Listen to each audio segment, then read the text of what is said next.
আৰু উজনিৰ বান বিভীষিকাৰ কাৰণ ৰাজহুৱা কৰিব লাগিব চৰকাৰে। বান পীড়িতৰ বাবে 10,000 কোটি টকাৰ পুঁজি দিব লাগিব। শিল কয়লা খননৰ ফলত যদি এই দুৰ্যোগ হৈছিল সেই কথা প্ৰমাণ হলে ৰাজপথলৈ ওলাই আহিব ৰাইজ। উজনি অসমৰ মাজেৰে এখনো কয়লাৰ ট্ৰাক পাৰ হ'ব নোৱাৰিব। সদৌ টাই আহোম ছাত্ৰ সন্থাৰ কেন্দ্ৰীয় সভাপতিয়ে এখন সংবাদমেল সম্বোধন কৰি এই কথা উল্লেখ কৰে। কিয় শিৱসাগৰ চৰাইদেউৰ নদীসমূহত মথাউৰি নিৰ্মাণ নহল বুলি তেওঁলোকে প্ৰশ্ন কৰিছে। 70 বছৰ পূৰ্বে নিৰ্মাণ কৰা মথাউৰিবোৰ কিয় ওখ কৰা নহল বুলি তেওঁলোকে প্ৰশ্ন কৰিছে সংবাদমেলত। আমাৰ প্ৰশ্ন ইয়াত যে কি কাৰণত কি ক্ষেত্ৰত ইমান মহাপ্ৰলয় উজনি অসমৰ এই জিলাডোখৰত হ'ল। বৰষুণটো আগতেও হয়, পাহাৰত ধাৰাসাৰ বৰষুণ হয়। দিশত আমি সৰুৰ পৰা দেখি আহিছো যে দিশৰ পানী বুলি ক'লে এদিন এৰাতি, কিন্তু দিশৰ পানী বাঢ়িয়ে থাকিল, দৰিকাৰ পানী বাঢ়িয়ে থাকিল, মৃতকৰ পানী বাঢ়িয়ে থাকিল, বিছাঙৰ পানী বাঢ়িয়ে থাকিল, গোটেই মানুহক তছনছ কৰি দিয়ে। আৰু আজিও বেতবাৰী চৰাইদেউ এই অঞ্চলৰ মানুহে পানীত টকবকাই আছে। পানবছা অঞ্চলৰ মানুহে পানীত টকবকাই আছে। জকাইচুকৰ মৌজাৰ মানুহে পানীত টকবকাই আছে। কিয়? লাকুৱাৰ তছনছ হৈ গুচি গৈছে। লাকুৱাৰ সম্ভ্ৰান্ত মানুহৰ চিন চান্ন হৈ গ'ল। কিয় হ'ল? কি কাৰণে হ'ল?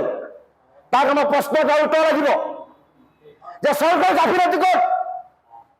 যে চৰকাৰী গাফিলতি তাত যে 100 কিলোমিটাৰ দিশৰ দৈৰ্ঘ্য, 100 কিলোমিটাৰ দিশৰ দৈৰ্ঘ্যত 15 কিলোমিটাৰ কিয় বান্ধ নাই?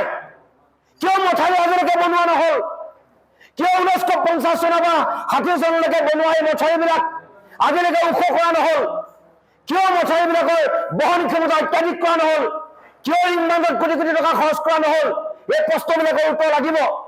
দৰিকা দলঙত দৰিকা নদীত মাত্ৰ 14 কিলোমিটাৰ মথাউৰি আছে। বাকী মথাউৰি কিয় আজিলৈকে বনোৱা নহল? মৃতকৰ মথাউৰি কিয় বনোৱা নহল? দৰিকাৰ মথাউৰি কিয় বনোৱা নহল? বিছাঙৰ মথাউৰি কিয় বনোৱা নহল? এই কথা উত্তৰবিলাক উত্তৰ চৰকাৰে আমাক দিব লাগিব। যদি চৰকাৰে সময় থাকোঁতে এই কামবিলাক কৰিলে হয়, তেতিয়াহ'লে উজনি অসমৰ এই জিলাডোখৰৰ এনেকুৱা সাংঘাতিক পৰিৱেশ সৃষ্টি নহ'ল হয়। আমিও অনুসন্ধান কৰি আছো।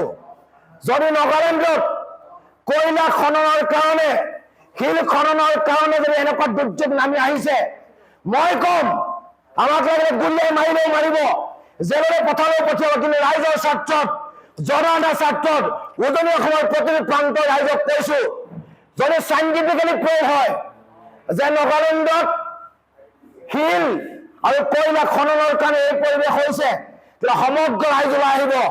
এখনো কয়লাৰ গাড়ী কোনো পাৰ কৰিব নোৱাৰাৰ ব্যৱস্থা কৰিব। কোনোবাই চিণ্ডিকেট কৰিছে, কৰি থাকক, মানুহৰ জীৱন সম্পত্তিক লৈ কৰিব নোৱাৰিব। এই কথাটো স্পষ্টভাৱে জনাইছো।